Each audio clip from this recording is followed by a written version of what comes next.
ಹೇಗೆ ಮಾತಾಡ್ತಿದ್ದು ಆಗ ಅರ್ಥ ಉಂಟು ಮಾತಾಡೋದಕ್ಕೆ ಭಯ ಅಂತಾರೆ. ಆಯ್ತು ಮತ್ತೆ ಮಾತಾಡಿ ರಿಪ್ಲೈ ಮಾತಾಡಿ.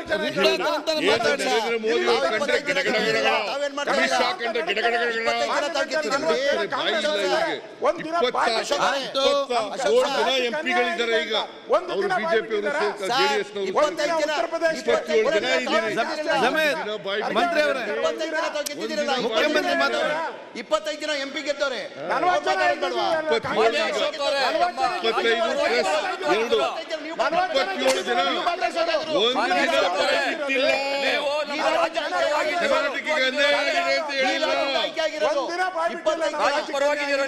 ಮತ್ತೆ ಮಾತಾಡುವಾಗ ನೀವು ಮಾತಾಡ್ತಾರೆ. ನಿಮ್ಮ ಎಂಪಿಗಳು ಯಾಕ್ರಿ ಮಾತಾಡಲ್ಲ ಅಲ್ಲಿ? ಆಯ್ತು ಮತ್ತೆ ಮಾತಾಡಿ ಮತ್ತೆ ಮಾತಾಡ್ಬೇಕು. ಈಗೆಲ್ಲ ಮಾತಾಡುವಂತದ್ದು ಈಗ ಈಲ್ದಾಗ ನೀವು ಮಾತಾಡಿ ಹೇಗಾಗ್ತದೆ?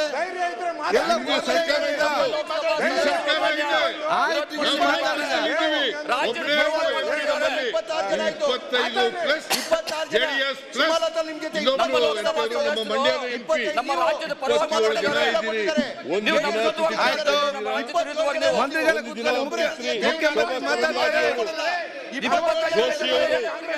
ಆಮೇಲೆ ಬೀದರ್ನವರು ಬಾಯಿ ಬಿಟ್ಟಿಲ್ಲ. ಇಲ್ಲಿಂದ ರಾಜ್ಯಕ್ಕೆ ಅನ್ಯಾಯ ಆಗಿದೆ ಅಂತ ಒಂದಿನ ಮಾತಾಡಿದ್ದಾರೆ.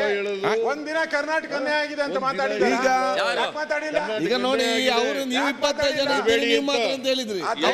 ನೀವು ಮಾತಾಡ್ತಿಲ್ಲ ಧೈರ್ಯ ಕೇಳ್ತಾರೆ. ನಿಮಗೆ ಧೈರ್ಯ ಈಗ ವಿಚಾರ ನೀವು 25 ಜನ ಇದ್ದೀರಿ, ನೀವು ಯಾರು ಕೂಡ ಮಾತಾಡಲಿಲ್ಲ ಅಂತ ಅವ್ರು ಹೇಳುವಂತದ್ದು.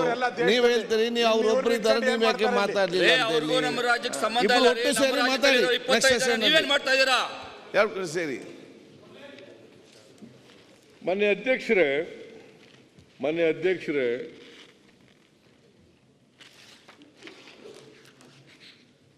ನಾನು ಯಾಕೆ ಹೇಳ್ತಾ ಇದ್ದೀನಿ ಅಂತಂದ್ರೆ,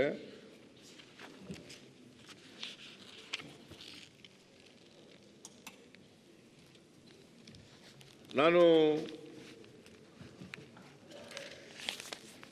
ಅಂಕಿ ಅಂಶಗಳ ಮುಖಾಂತರ ಹೇಳ್ತೀನಿ. ಮಾನ್ಯ ಅಧ್ಯಕ್ಷರೇ,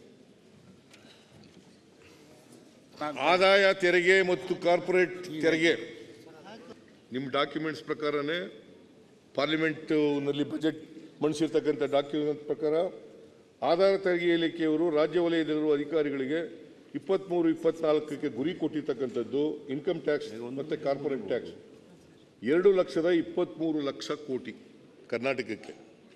2,23,00,000 ಕೋಟಿ.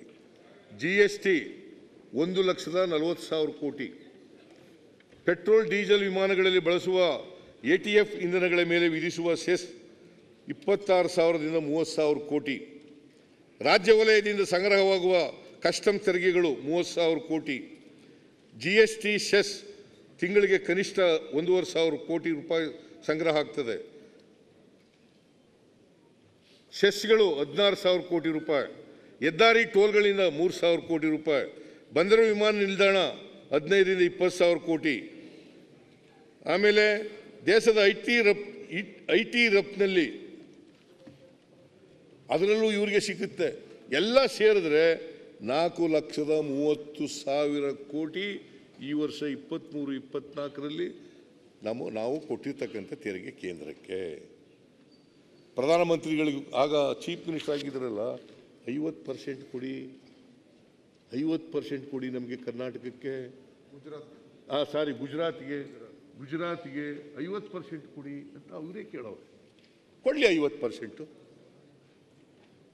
ಅವ್ರು ಕೇಳಿದ್ರಲ್ಲ ಚೀಫ್ ಮಿನಿಸ್ಟರ್ ಆಗಿ. ಅಲ್ಲಿ ಗುಜರಾತ್ಗೆ 50% ಕೊಡಿ ಅಂತ ಕೇಳಿದ್ರು. ಕರ್ನಾಟಕಕ್ಕೂ 50% ಕೊಡ್ಲಿ. ಅವಾಗ UPA ಗೌರ್ಮೆಂಟ್ನವ್ರು 50% ಕೊಟ್ರ? ಅವಾಗ ಕೊಟ್ಟಿದ್ರು 100ಕ್ಕೆ 32% ಕೊಡ್ತಾ ಇದ್ರು. ಅದನ್ನ ಹೇಳ್ರಿ, 100ರಾಗ ಬರೀ 32 ರೂಪಾಯಿ ಕೊಡ್ತಿದ್ರಂತ. ನ್ಯೂಸ್ ಫಸ್ಟ್ ನಿರ್ಭೀತಿಯಿಂದ ನಿಮ್ಮ ಪರವಾಗಿ.